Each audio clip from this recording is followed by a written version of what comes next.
क्या आप किसी सेलिब्रिटी की फोटो, आवाज या नाम बिना उनके परमिशन के यूज कर सकते हैं? क्या है पर्सनालिटी राइट्स? अमिताभ बच्चन से लेकर अनिल कपूर और जैकी श्रॉफ जैसे बड़े स्टार्स भी इस वजह से कोर्ट जा चुके हैं। लेकिन अभी का ये रीसेंट मामला क्या है, बात करेंगे इस वीडियो में। हेलो, मैं हूं स्वर्ण और आप देख रहे हैं स्विच। तो दिल्ली हाई कोर्ट ने सद्गुरु जग्गी वासुदेव, जो ईशा फाउंडेशन के फाउंडर हैं, के पर्सनालिटी राइट्स और पब्लिसिटी राइट्स को प्रोटेक्ट करते हुए कुछ गलत वेबसाइट को उनके पर्सनालिटी का गलत इस्तेमाल करने से रोका है।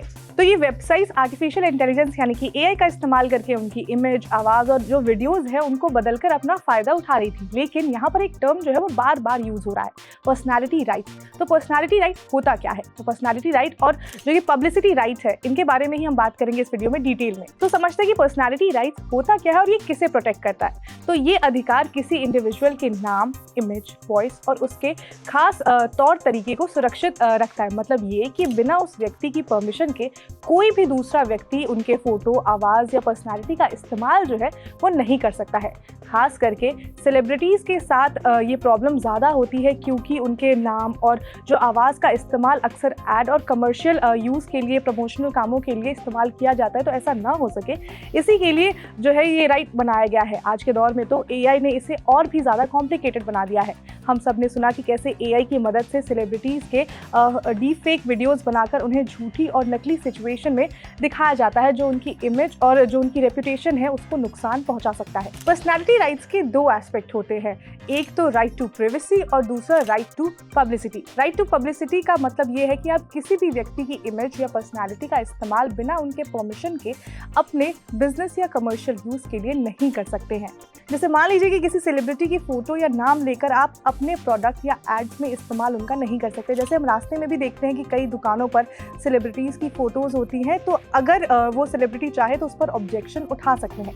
वहीं राइट टू प्राइवेसी इस बात की सुरक्षा करता है कि बिना किसी की परमिशन के उसकी पर्सनल इमेज या जो उसकी पर्सनैलिटी को पब्लिकली दिखाना या शेयर करना जो है वो गलत होता है। यानी एक एस्पेक्ट आपकी पहचान और इमेज को पब्लिक यूज से बचाता है और दूसरा जो है वो आपकी प्राइवेसी और जो आपका पर्सनल स्पेस है उसको सेफ गार्ड करता है। ये दोनों राइट्स मिलकर किसी भी व्यक्ति के व्यक्तित्व को मिसयूज होने से बचाते हैं और उन्हें अपना कंट्रोल देते हैं कि उनकी इमेज और जो पर्सनालिटी है उसको वो कैसे और कब इस्तेमाल कर सकते हैं। तो पर्सनालिटी राइट से जुड़ा कोई अलग लीगल नियम कानून नहीं है, बल्कि इसके जो दो एस्पेक्ट्स हैं उससे जुड़े जो कानून है उसी को फॉलो किया जाता है। उनमें से कुछ खास एक्ट शामिल है जो इन अधिकारों की सुरक्षा करते हैं, जिसमें सबसे पहले आता है द कॉपीराइट एक्ट 1957, जो लिटरेचर, आर्ट, फिल्म, म्यूजिक और कंप्यूटर प्रोग्राम्स जैसे ओरिजिनल वर्क को लीगल सुरक्षा देता है। मतलब कि अगर किसी का भी कोई क्रिएटिव काम है तो अगर कोई और इसको चोरी करता है या फिर कोई और इसको इस्तेमाल करता है तो उस पर कार्रवाई की जा सकती है। फिर आता है ट्रेडमार्क्स एक्ट 1999, जो ये देखता है कि किसी का ट्रेडमार्क जैसे कि नाम या सिंबल, लोगो अप्लाई करते वक्त उस व्यक्ति की परमिशन है या नहीं। जैसे अगर किसी सेलिब्रिटी ने अपना नाम या ब्रांड ट्रेडमार्क कराया है तो कोई बिना उनकी अनुमति के उसका नाम का इस्तेमाल नहीं कर सकता है। इसके अलावा इंफॉर्मेशन टेक्नोलॉजी एक्ट 2000 की धारा 66C बताती है कि अगर किसी की इलेक्ट्रॉनिक आइडेंटिटी जैसे कि इलेक्ट्रॉनिक सिग्नेचर या पासवर्ड का गलत इस्तेमाल किया जाए तो उसके खिलाफ भी सख्त सजा जो है वो हो सकती है। उदाहरण के लिए अगर कोई आपकी ऑनलाइन आइडेंटिटी चोरी करके आपके नाम से गलत काम करता है तो ये कानून उस व्यक्ति को पनिश करेगा। तो इस तरह के कानून जो है वो पर्सनालिटी राइट्स को प्रोटेक्ट करते हैं ताकि कोई भी आपकी आइडेंटिटी, क्रिएटिविटी या प्राइवेसी का मिसयूज न कर सके। अमिताभ बच्चन ने 2022 में दिल्ली हाई कोर्ट का रुख किया था, क्योंकि उनकी आवाज़ और फोटो का बिना परमिशन के कमर्शियल यूज हो रहा था। कोर्ट ने उनके पक्ष में इंटरिम ऑर्डर देते हुए ये साफ कहा था कि उनकी इमेज और वॉइस का जो अनऑथराइज्ड इस्तेमाल है वो नहीं किया जाएगा। फिर ऐसे ही एक मामले में 2023 में अनिल कपूर ने भी जो था वो कोर्ट का रुख किया था, जिसमें कोर्ट ने स्पष्ट किया था कि उनका प्रसिद्ध शब्द जो झकास है केवल सटायर, पैरोडी या क्रिटिसिज्म के लिए ही इस्तेमाल हो सकता है, लेकिन कमर्शियल फायदे के लिए नहीं।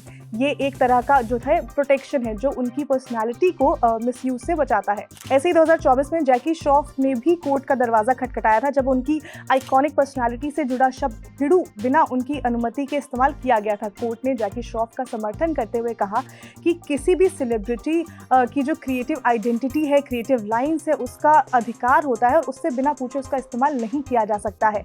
ये सभी केसेस ये साबित करते सकते हैं कि जो क्रिएटिविटी और पर्सनालिटी का अधिकार है एक इंडिविजुअल का निजी और जो बहुमूल्य संपत्ति है। जैसे अगर आपने कोई भी स्पेशल निकनेम, वॉइस टोन या फिर इमेज बनाई है तो बिना आपके परमिशन के उसको कोई और इस्तेमाल नहीं कर सकता, स्पेशली कमर्शियल यूज़ में नहीं कर सकता। अगर ऐसा किया जाता है तो वो इलीगल माना जाएगा।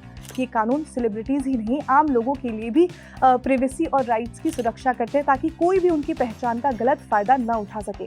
इसको एग्जाम्पल से समझते हैं कि अगर आपकी कोई फ़ोटो सोशल मीडिया पर वायरल हो और कोई उस फोटो का इस्तेमाल बिना आपकी परमिशन के प्रोडक्ट बेचने या एडवर्टाइजमेंट के लिए करे तो आप कोर्ट जाकर अपने राइट प्रोटेक्ट कर सकते हैं। ऐसा ही कुछ जो बॉलीवुड के सेलेब है उन्होंने भी किया। तो अब आई होप आप ये समझ गए होंगे कि जो पर्सनालिटी राइट्स है वो होता क्या है और ये किस तरह से काम करता है, और अगर आपने इसका उल्लंघन किया तो क्या सज़ा हो सकती है। तो बेसिकली इसको इसलिए बनाया गया है कि किसी भी इंडिविजुअल का जो क्रिएटिव काम है या उसकी इंडिविजुअलिटी है, उसकी पर्सनालिटी है, उसका यूज़ कोई और अपने कमर्शियल काम के लिए न कर सके बिना उसके परमिशन के, जिससे कि उसका जो काम है वो प्रोटेक्ट हो सके, उसकी जो आइडेंटिटी है, उसकी पर्सनालिटी है वो प्रोटेक्ट हो सके। तो अब आई होप आप ये समझ गए होंगे कि ये पूरा मामला क्या है। तो अगर आपको वीडियो इन्फॉर्मेटिव लगी हो तो लाइक करें, शेयर करें, सब्सक्राइब करें। स्विच।